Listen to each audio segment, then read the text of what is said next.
Following contains sexual content and language. Viewer discretion is advised. For many, the pandemic has been a mental struggle. But what if the secret to coping with your pandemic trauma is actually in the bedroom? Well, here to share how kink, yes, you heard that right, kink with a K, can help with pandemic trauma is psychotherapist Dr. Karen Ruskin and producer, director, and host of Submission Possible, I like that title, Madison Young. Dr. Karen and Madison, welcome to the show. Thank you. Thank you for having me. Starting with you, Dr. Karen, break down what exactly is this pandemic trauma that we're talking about and how we're going to help it. Pandemic trauma is a reaction. It's a response, if you will, to the event that is out of one's control. So the reaction to the pandemic, it's in essence overwhelming one's ability to function and cope in a healthy way. So signs for pandemic trauma: activities that you used to find pleasurable and enjoyable, you're no longer participating in. Anxiety reaction to typical normal life stressors. Feeling frozen, if you will, to accomplish those regular day-to-day tasks.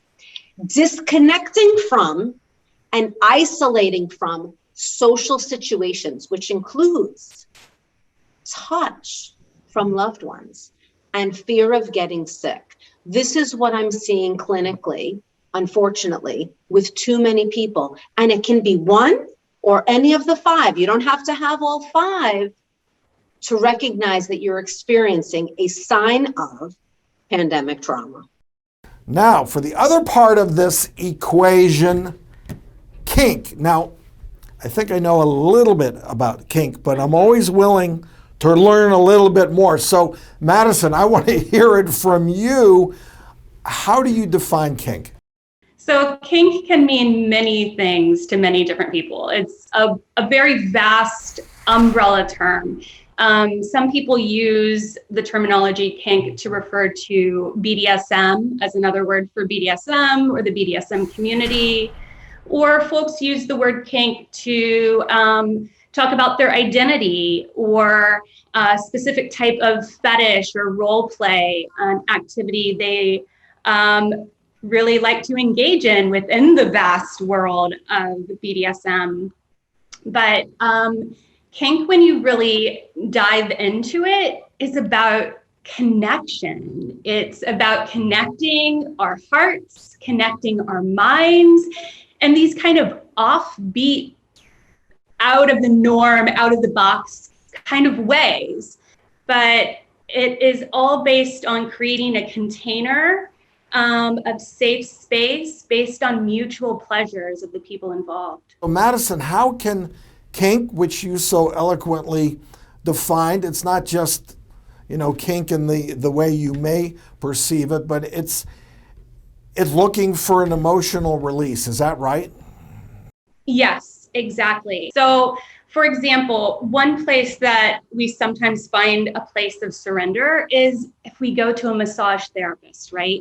We're on the table, we're getting a deep tissue massage, and all of a sudden I know I've had this experience of crying, not out of pain during a massage, but release, an emotional release, because we store our emotions in our body.